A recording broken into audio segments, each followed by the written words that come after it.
அதிசயங்கள் செய்கிறவர் நம் அருகில் இருக்கிறார்.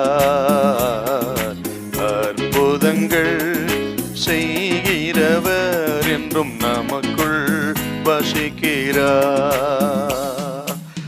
சங்கீதம் 18:16 உயரத்திலிருந்து அவர் கை நீட்டி என்னை பிடித்து ஜல பிரவாகத்தில் இருக்கிற என்னை தூக்கிவிட்டார். ஜல பிரவாகத்தில் இருக்கிற என்னை தூக்கிவிட்டார். ஆண்டவர் தாவீதை சகல சத்துருக்களின் கையிலிருந்து விடுதலையாக்கின பிறகு அவர் தமது ராஜ்யத்தை ஸ்திரப்படுத்தி கொண்ட பொழுது அவர் பாடின ஒரு பாடல். உயரத்திலிருந்து அவர் கை நீட்டி என்னை பிடித்து ஜலப்பிரவாகத்தில் இருக்கிற என்னை தூக்கிவிட்டார். சத்தமிட்டு ஆபத்து நேரத்திலே அவர் கூப்பிட்ட பொழுது ஆண்டவர் அவரை தூக்கிவிட்டார்.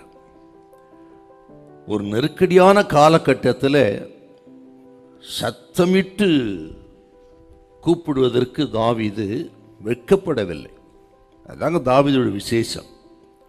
ஒரு நெருக்கம் பாடுகள் நமக்கு வரும் பொழுது வெட்கப்படாமல் ஆண்டவர் நோக்கி சத்தமிட்டு கூப்பிடுகிற தேவ பிள்ளைகளின் ஆசீர்வாதம் என்ன என்பது இந்த 18ஆம் சங்கீதம் 18 அபயமிட்டேன். அபயமிடுறதுன்னா சாதாரண விஷயம் இல்லை. உதவிக்காக இந்த கடைசி நேரத்தில் கெஞ்சி சத்தமிட்டு கூப்பிடுவது, அபயமிடுவது, இதுதான் ஒரு கடைசி தருணம். இதை விட்ட வேற நமக்கு வழி இல்லை. இந்த சந்தர்ப்பத்தை விட்டுவிட்டால் வேற வழியே இல்லை, வெளிச்சமே நமக்கு இருக்காது என்கிற சூழ்நிலையில சத்தமிட்டு கூப்பிடுவது.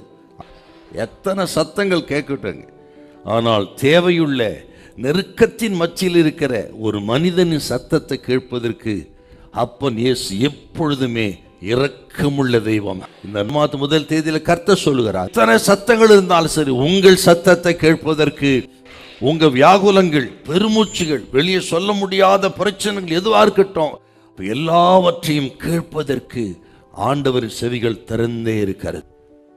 நாம் எந்த நிலைமையில் இருந்தாலும் சரி, எப்பேற்பட்ட ஒரு கடினமான சூழ்நிலை இருந்தாலும் சரி, வியாதியோ பலகீனமோ கடன் பிரச்சனையோ எதுவா இருக்கட்டுங்க, ஆண்டவர் சொல்லுகிறார், அவர் நம்மை கை தூக்கி விடுகிற தெய்வம் இயேசு.